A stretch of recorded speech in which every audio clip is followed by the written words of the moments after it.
I hope this is the Cookie Mom calling in. Spirit 105.3, hi. Hey, Erica, this is Gretchen Witt. How are you? Gretchen, I am just delighted to meet you and so inspired by you. Oh, stop. Thank you.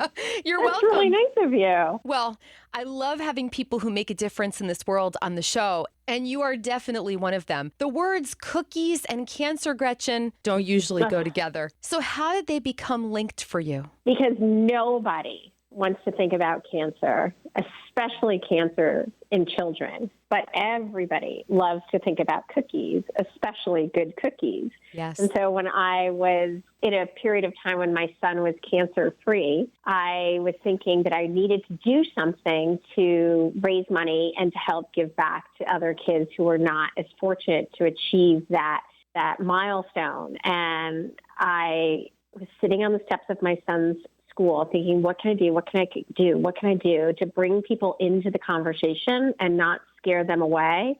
And I was like, I know, the holidays are coming up. I will bake a bunch of cookies because nobody can resist a good cookie. Nope. So that's what started this odyssey. And you kind of enlisted a team. I mean, we're talking you all baked 96,000 cookies. Am I right? Isn't that crazy? Yeah.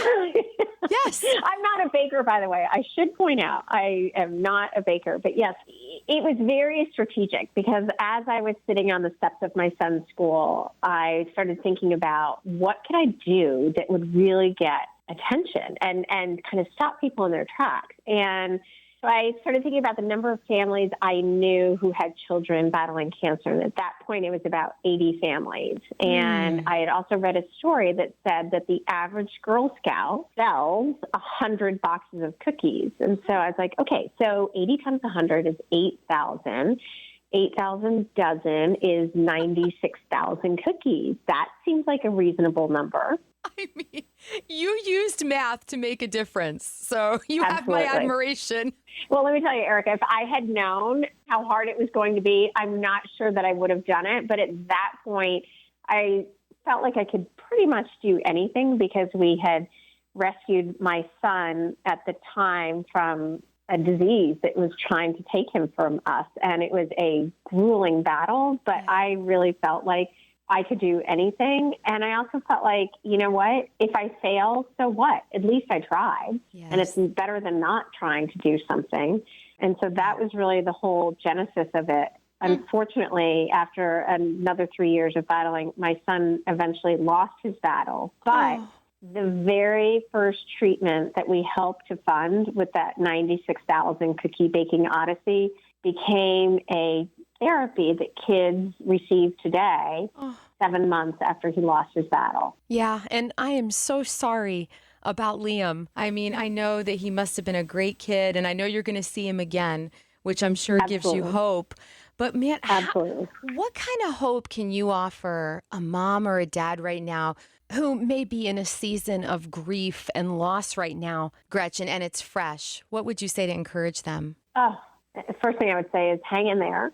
One day at a time, one moment at a time. But the other thing I would say is that I didn't want to feel like a victim. I wanted to feel like I was doing something to not only keep my son's memory alive in my heart, but also to help other kids, which I knew was something that Liam would want me to do. And I think that when you're going through that, you are feeling lost and you're looking for your community. And one of the things that was really important to me was to create an opportunity for people to feel part of a community and feel like they are making a difference. And also it's about all kids everywhere. You notice the organization is not named after my son. It is not for my son. He is my inspiration. But this is something for any child anywhere with any one of the dozens of types of pediatric cancer. And I should share with you that this is something I didn't know until my son was diagnosed. Not only is pediatric cancer the number one disease killer of kids in the U.S., but the cancers that kids get are totally different than the cancers adults get. They're called things like rhabdomyosarcoma, DIPG, neuroblastoma, osteosarcoma. These are specific to kids, and therefore they need research specific for them. But we don't fund one specific kind of pediatric cancer. we fund the strongest science, and we have a separate medical advisory board that reviews all of our grant requests from our partner centers and uses the same criteria that the National Cancer Institute uses in deciding which ones have the strongest science behind them. And while I hope that it is the kind of cancer that took my son from me, it doesn't matter. Because the heartache that I feel having lost my child to neuroblastoma is the same heartache that a parent feels who's lost their child to another kind of pediatric cancer. What's most important to me is to fund the strongest science that has the best chance of creating a therapy or a treatment that will make it to a child in the shortest period of time possible. It's just so selfless and inspiring. So many different kinds of cancers and so many different kinds of cookies. I'm curious, what is your favorite cookie? What do you like to bake the best? And I love that you're not a baker, by the way. Honestly, this is probably the hardest question because, to be honest, I don't think I've ever met a cookie I don't like. Me too. And I like all different kinds of cookies. I love the variety of cookies that are out there. I love everything from a delicate cookie to a hearty cookie to you name it. There's not one. I love cookies with filling inside of them. I love cookies that don't have filling inside of them. I love decorated cookies. I love gingerbread cookies. Again, for me, it was more about creating something where people could be good cookies and get involved. And there have been over 16,000 grassroots events in all 50 states and in 26 countries. And that's the thing that just amazes me. Okay, what you just said, first of all, could be turned into a Dr. Seuss book. I mean, right? Maybe you guys should write a book about cookies and rhyme. I think that would be great. But I love this because there's something about when somebody makes you cookies and you receive that plate, it's like they're saying, I love you.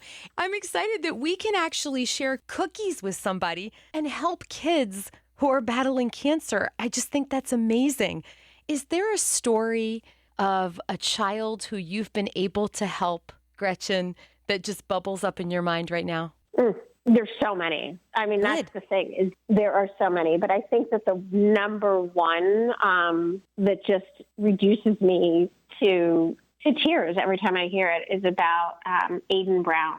And if you go to our website, you can see Aiden's story. But Aiden has received several treatments that we've helped to fund. And when at a point in time when he was not given much hope, we were there with treatments that were available for him. And he is now a senior in high school and he is applying to college, and he is just an amazing, amazing young man. And I see my son when I look at him and I see his future, and it just inspires me to no end. And I'm so grateful to have been given, and that sounds crazy because I lost my son, but I'm so grateful to have been given the opportunity to continue to honor him by helping other kids.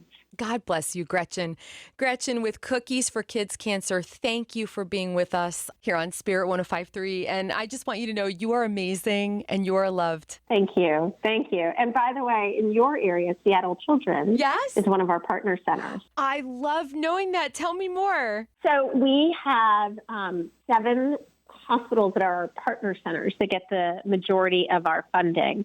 And in your area, Seattle Children's is our partner center because they are just killing it in terms of advancing research that is helping kids today. So just know, as your listeners listen to this, is the dollars that are raised in your area stay in your area because they go back to Seattle Children's. Okay, that's amazing. And what is your partnership with Seattle Children's like?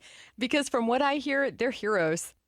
I mean, talk about some of the most inspiring, amazing, creative, ingenious researchers. I mean, what a blessing to have Seattle Children's in your area. And they are doing some amazing work in brain cancers and brain tumors. It's just incredible. And Dr. Nick Vantanza is a fairly young researcher, but just so inspiring. So we're really lucky that we get to work with amazing people like him. But, it's not us who, in terms of the organization, we're not making the decision about where the money should go.